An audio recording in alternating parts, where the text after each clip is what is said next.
do when your wife of over a decade suddenly turns on you? You divorce her. Instantly. Hesitate for a second, and you've already lost. The golden goose I've been feeding for 10 years is finally ready to be carved. I'm walking away with a cool $5 billion, and nobody understands the sheer joy of it. I must be the first man in history to want a divorce because his wife is loaded. The reason is simple. I found out Vance was on the verge of cheating. She was just one step away from crossing the line. After the initial shock and heartbreak, I found a strange sense of peace. I should have seen this coming 5 years ago, right after a company landed its first round of venture capital and started exploding.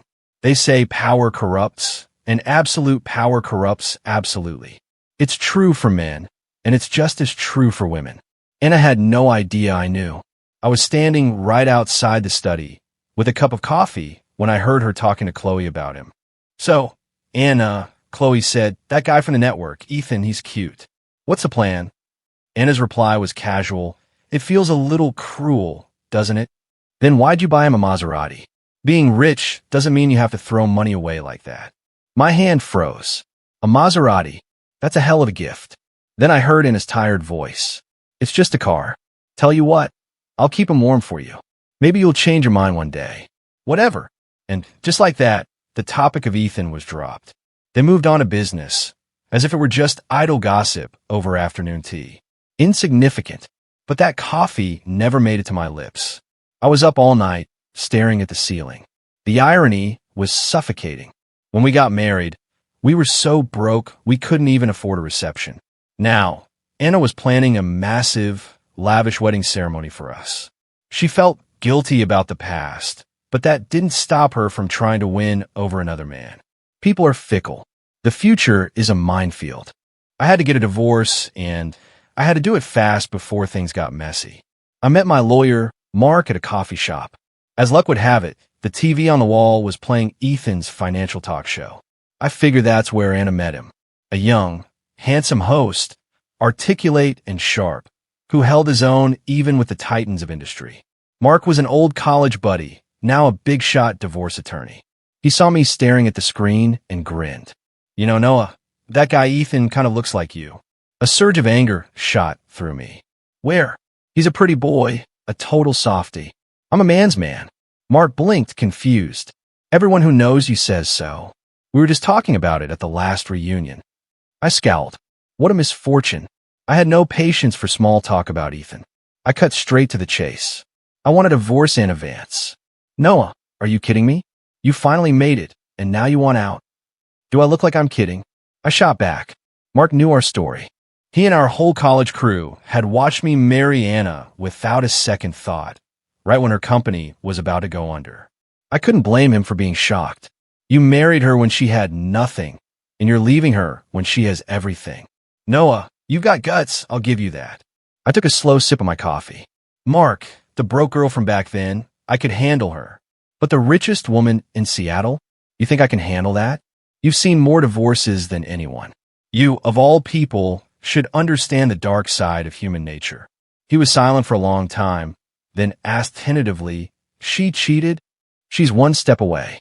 So, you're giving her a death sentence before she even commits the crime? Isn't that a bit harsh? I let out a bitter laugh. If I'm not harsh now, she'll be the one who's harsh to me later.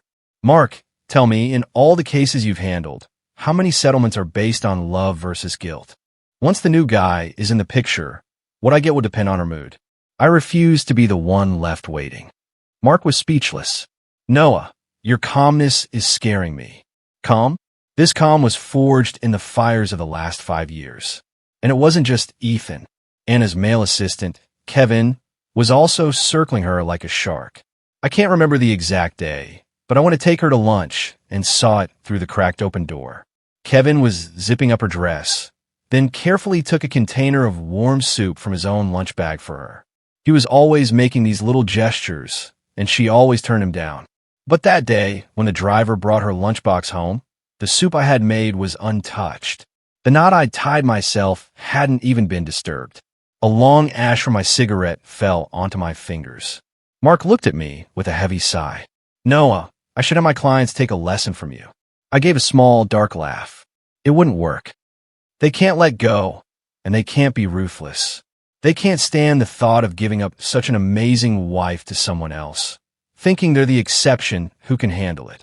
They won't get tough until it's too late, until the love is completely gone and things get ugly. You can't be too greedy in life.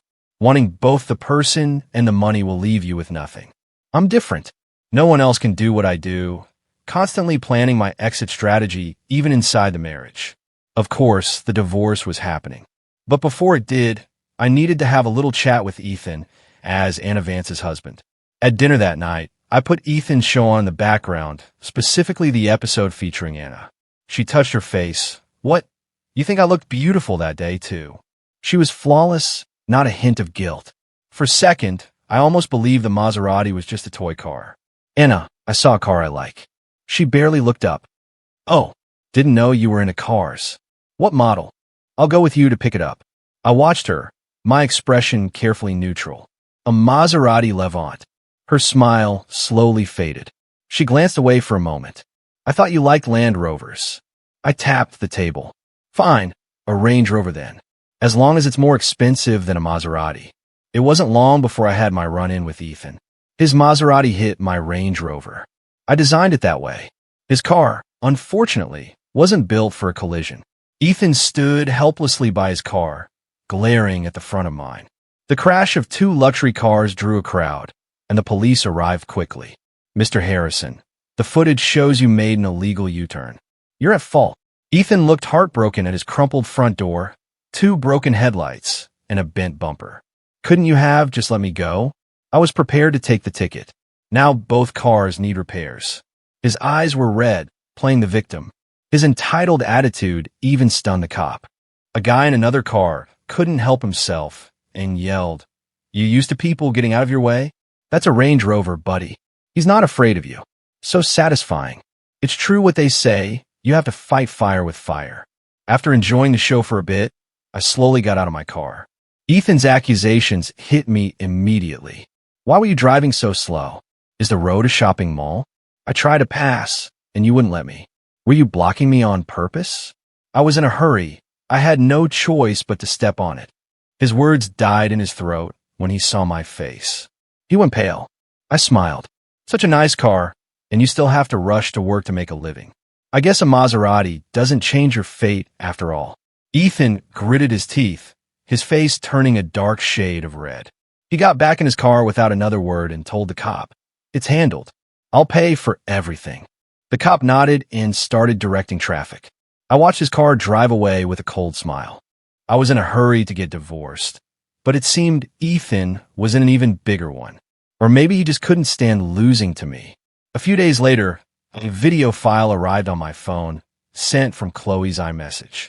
At a poker table, Anna was leaning close to Ethan, pointing at the cards. Ethan glanced at her, whining. "Anna, which one should I play? My hands are sweating." Anna looked at him dotingly. "Whatever you want. If you lose, it's on me." The others at the table roared with laughter. When Ethan reached for a tile, his bangs fell into his eyes. Anna, tenderly and naturally, brushed them away. "Play well."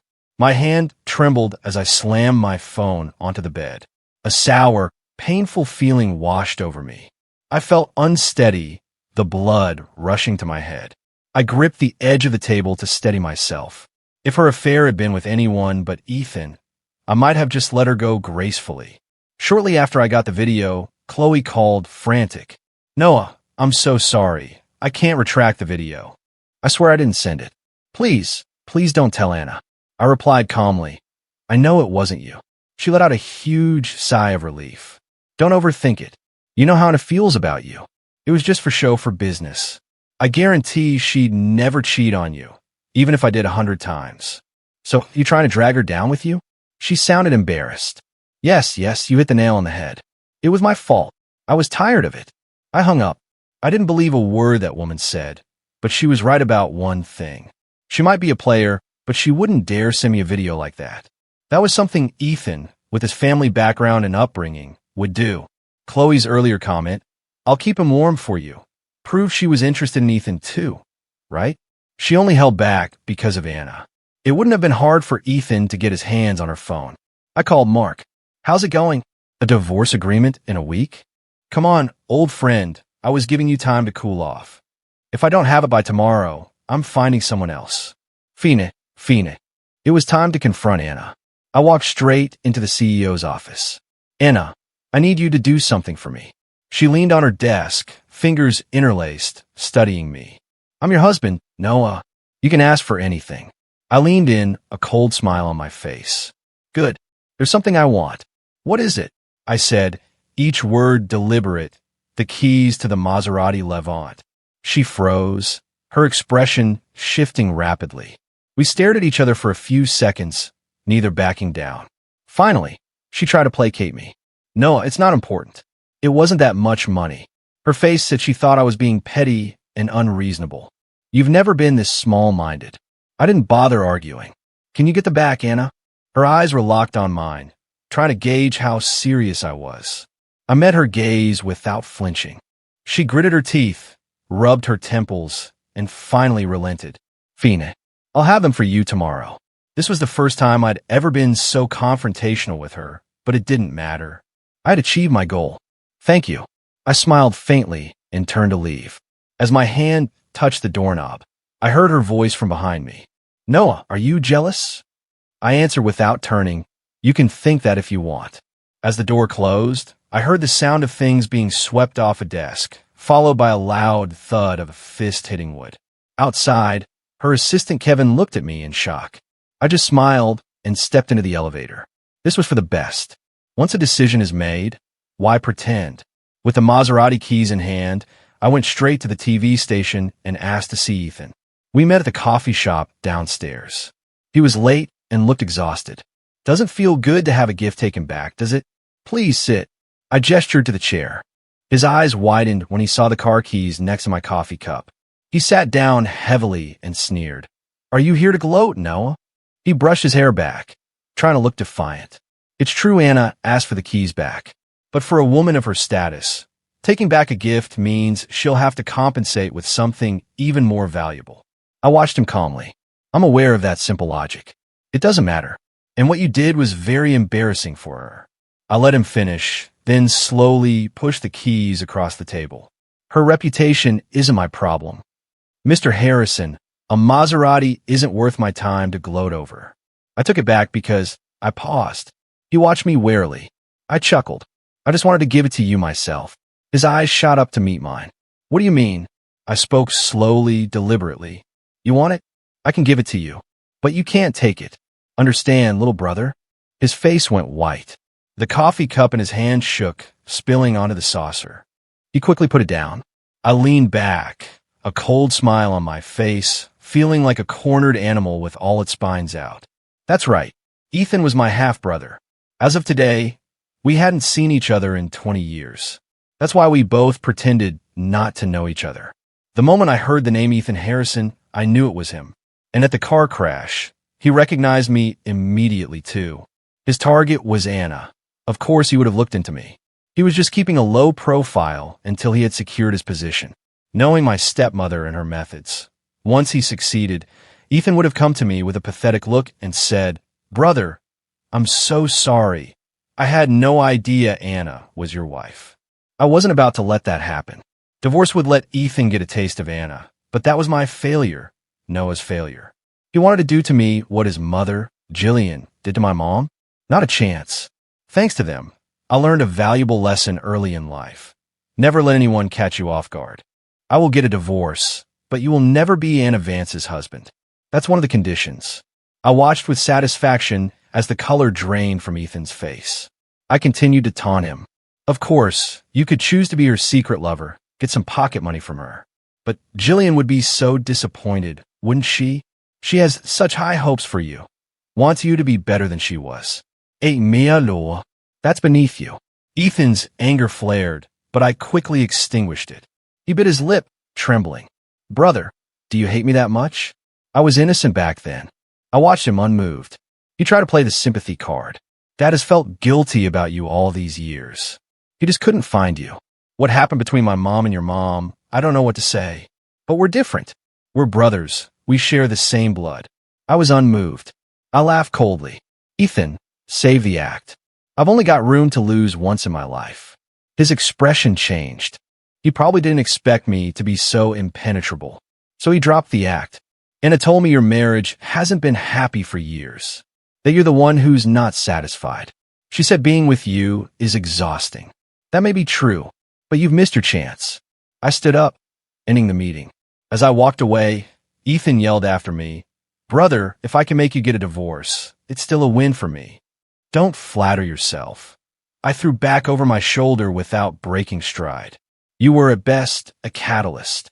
I went home and started a cold war with Anna. First, because I was furious. Of all the people she could have chosen, she chose my stepmother's son. Second, if we were getting divorced, we couldn't keep pretending to be a happy couple. I needed to set the stage. When the event planning company called me to discuss the wedding arrangements, I put the project on hold indefinitely. We have new ideas, I told them. We'll call you. Let someone else have the outdated wedding. That night, I had a nightmare. I was back to being a child, when my name was still Noah Harrison. When I was 3, Ethan's mother, Jillian, was my father's secretary. She was determined to marry up. One day, she showed up at our house with an ultrasound, pregnant, and announced she was having a boy. The Harrison heir couldn't be born out of wedlock. She was arrogant, using the baby as leverage. My mother, a stay-at-home wife, was no match for a cunning career woman. My father treated that ultrasound like a holy relic. He wasn't ashamed. He told Jillian to be careful and told my mother to get out. My mom was so angry she fainted. In the end, it was my grandmother who stepped in. She wasn't easily fooled like my father. She calmed Jillian down and reassured my mother. Honey, when men get rich, they all play around. Those women are shameless. You gave birth to Noah. No one can replace you. To be fair, my grandmother was good to me back then. My mom was swayed by her words, mostly because she hadn't worked in years and had dedicated her life to my father and our family. She was afraid she'd lose custody of me if she divorced him. But Jillian's peace was short-lived. After my grandmother passed away from an illness, she became even more brazen, telling everyone she was carrying my father's child, holding it over his head. As she got more involved in his company, she started treating it as her own and convinced my father to transfer his assets, saying it was for their son's future. If he left it to my mom, she'd just remarry and it would all go to another family. My father was completely brainwashed. He forced a divorce. My mother left with nothing, and she couldn't even take me with her because she had no income. I was awarded to the Harrisons. From age 3 to 8, for 5 whole years, Jillian was my living nightmare. I was treated worse than a servant in that house. After she gave birth to Ethan, her body changed, and my father started spending his nights out again. That made my life even harder. Jillian took out her frustrations with my father on me. Beatings were common. Solitary confinement was a regular punishment. Because of that childhood, I thought I would never get married. Until I met Anna. Now Ethan wanted to repeat history. Did he ask for my permission? I wouldn't end up like my mother with nothing. Anna heard the wedding was canceled and came to ask me why. I handed her the divorce papers. Let's get a divorce. Anna shot up from her chair. Noah, are you insane? I looked at her calmly. You know I'm not. You've known for years this was a possibility, haven't you? Her chest heaved as she paced the room. Why? Is it because of Ethan? Don't be ridiculous. I know he's your half-brother. I threw the papers at her face. You don't know a damn thing. If you did, you wouldn't have done this. My voice was a twisted, trembling roar. Anna, when did you become so arrogant just because you have money? What the hell were you trying to do? The edge of the paper cut her cheek, leaving a thin red line. She stared at me in shock, as if she couldn't believe my reaction. After a long moment, she came over and hugged me tightly. Noah, I just wanted you to reconcile with your family. I was still debating if it was the right thing to do when you found out. In that moment, my carefully constructed armor crumbled. A wave of grief and anger washed over me, and tears streamed down my face, silently soaking the shoulder of her blazer. Anna, you don't know anything. She gripped my shoulders, her voice tight with pain. I do know.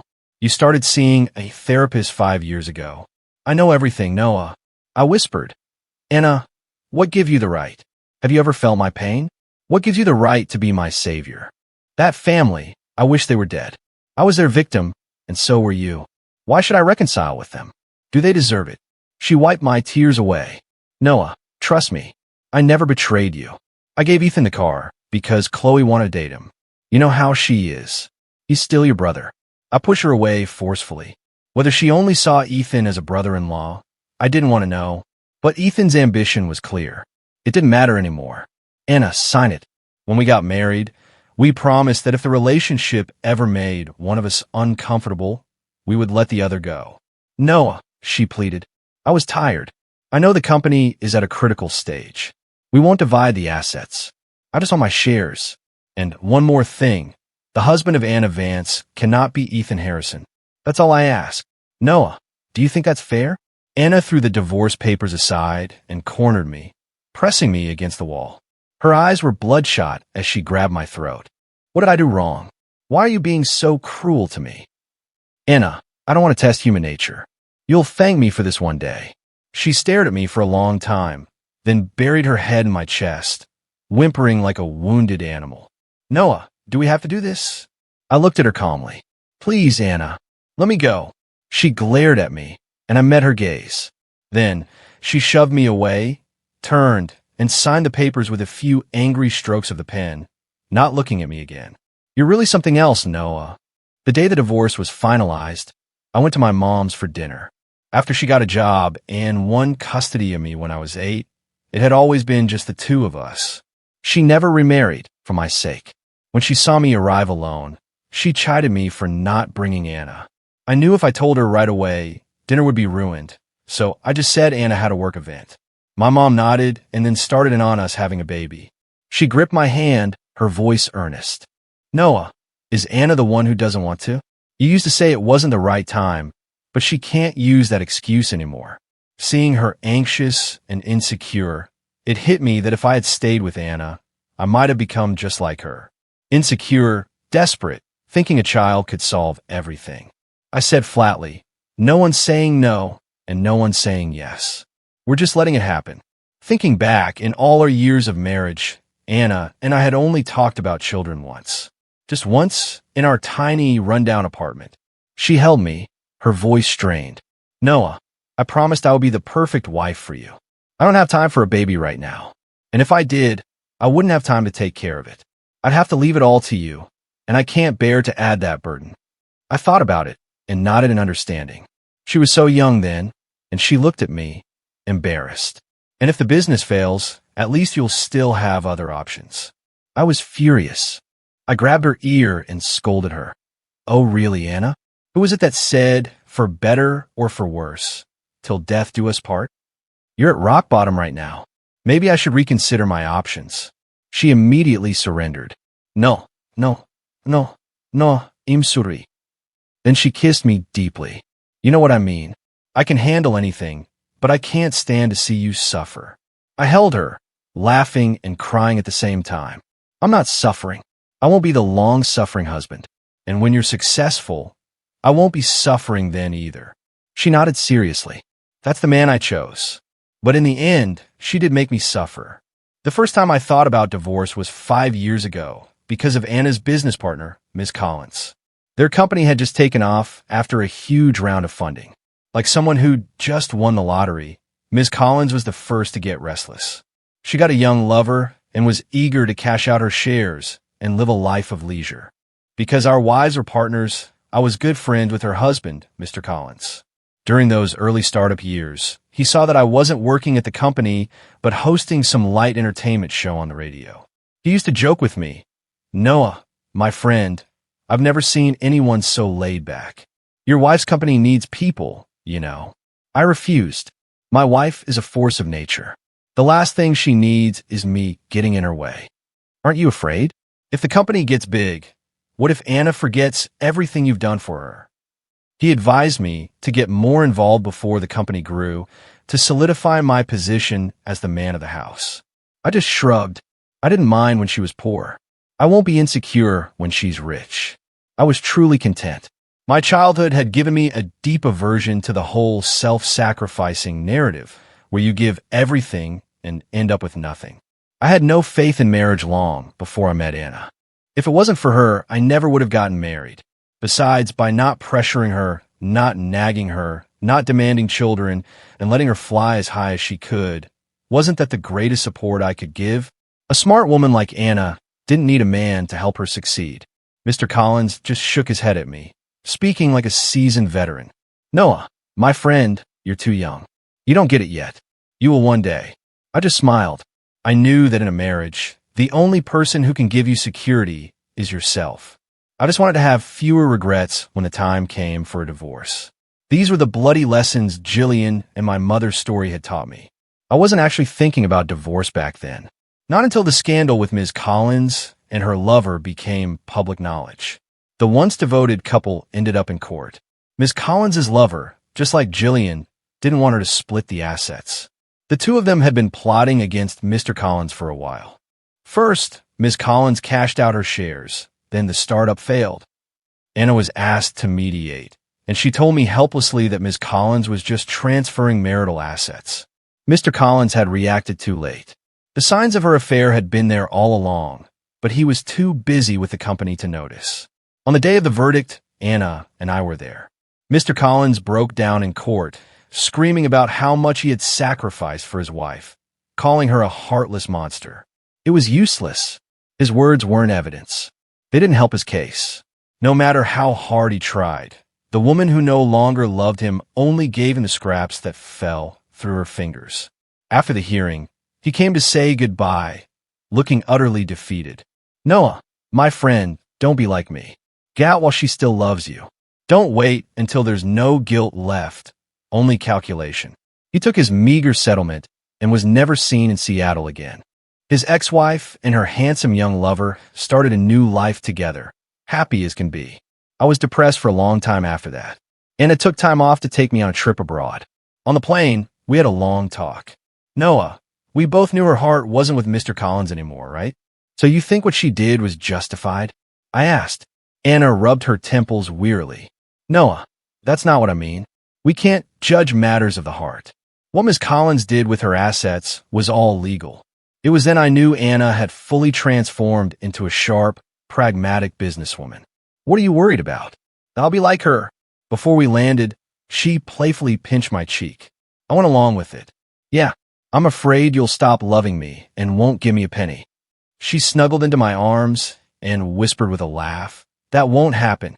Won't happen that you'll stop loving me. Or won't happen that you won't give me a penny. I didn't ask. I just said petulantly, fine. Then I'll leave you when you love me the most. I'll take your love and your money with me. Anna looked at me dotingly. Okay, it's all yours. So please, don't be sad anymore, okay? Okay, I laughed. In that moment, it decided. If that day ever came, I would be the one to walk away. And I finally did it.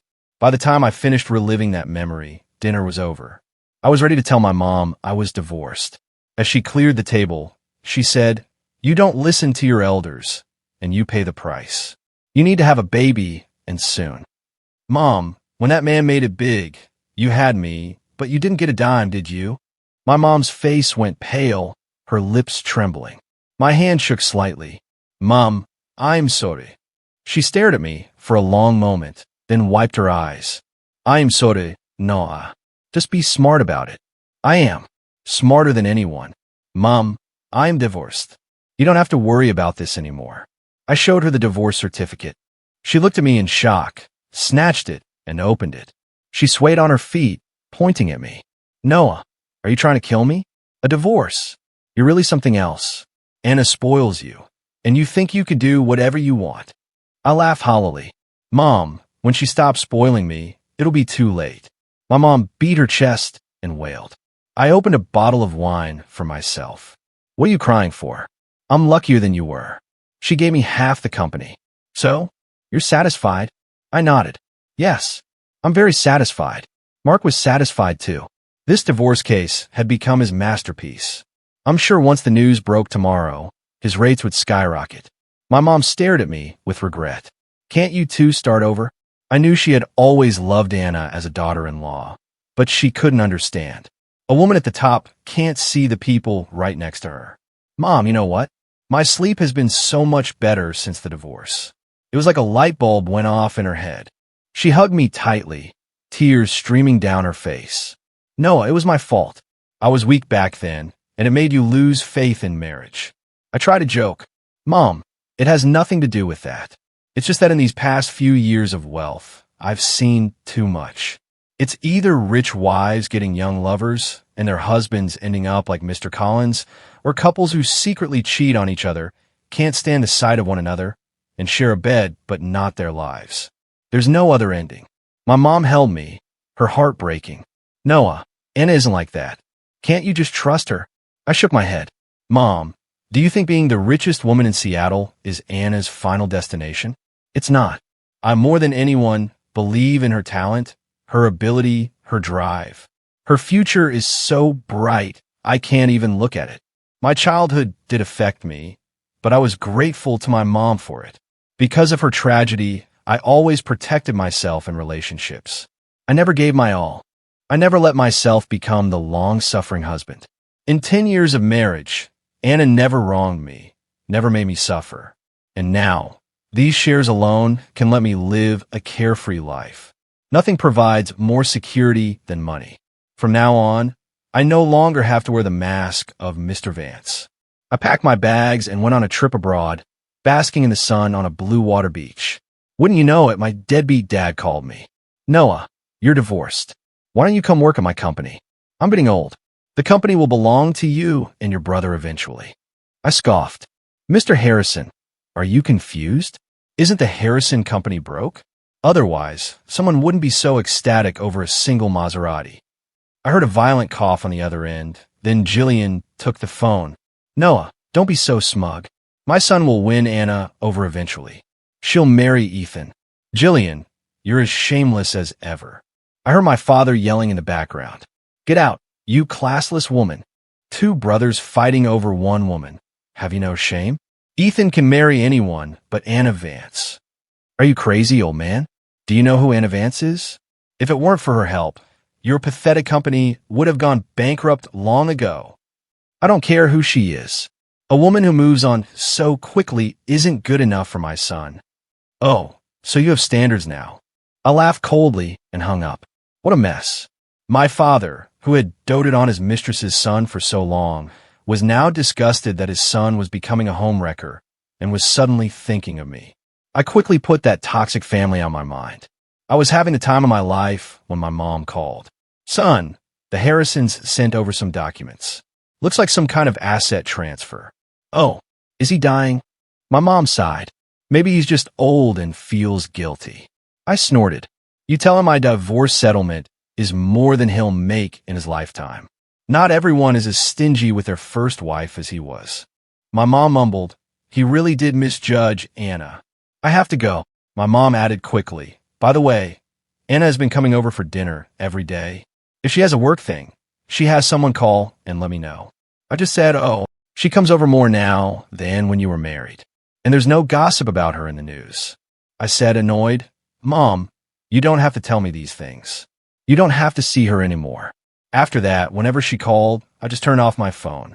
When I got back to the States, my good friend Ben organized a class reunion. He insisted I had to be there. I reluctantly went. A class reunion is never short on gossip. When Mark and I arrived, we could hear Chris's loud voice from outside the door. I knew Anna and Noah would get divorced. Who doesn't change when they get rich? Noah must be kicking himself now. All those years of being poor with her, and he gets nothing. He should have chosen Emily Carter back then. Someone else joked, Chris, is that just sour grapes? Haven't you seen the news? Anna's divorce settlement is #1 on the list of richest breakups in the country. Noah is the wealthiest of all of us now. And don't forget, Emily is still single. Chris wasn't convinced. Anna must have done something to wrong him, and Noah caught her. He might have gotten a huge payout, but I bet he's crying his eyes out in private. Well, at least he's crying in a BMW, safe from the wind and rain. Chris, mind your own business. I listened for a bit, then looked at Mark with a wry smile. Class reunions are fun. Mark smiled awkwardly. Come on, it's just Chris being loud. It's our 10-year reunion. It's a big deal. Just be the glue that holds us together. Spoken like a true lawyer. Without my influence and fame, it's true that not as many people would have shown up. I honestly had no idea my divorce had made the news. Ben rushed out and slapped me on the back. What are you doing out here? Get inside. The room went silent. Then people started standing up to greet us. Chris bit her lip and stood at the back. Ben was the class president and the organizer. He clapped his hands. All right, everyone, tonight we're going all out, top shelf everything. The richest person here pays. He threw an arm around my shoulder and looked at me pointedly. The room erupted in applause and cheers, and the atmosphere instantly became lively. I smiled. My pleasure. Everyone enjoy. Mark and I high-fived. That's my boy, Noah. Let's not disappoint him. Halfway through the night, Ben, a little drunk, said, I was going to organize a big alumni event, get as many people as possible, but then I thought, forget it. I lowered my eyes and smiled faintly. If Anna and I hadn't divorced, we could have hosted an alumni event. Anna and Emily Carter were from the same sorority. It wouldn't have been appropriate to have them in the same room.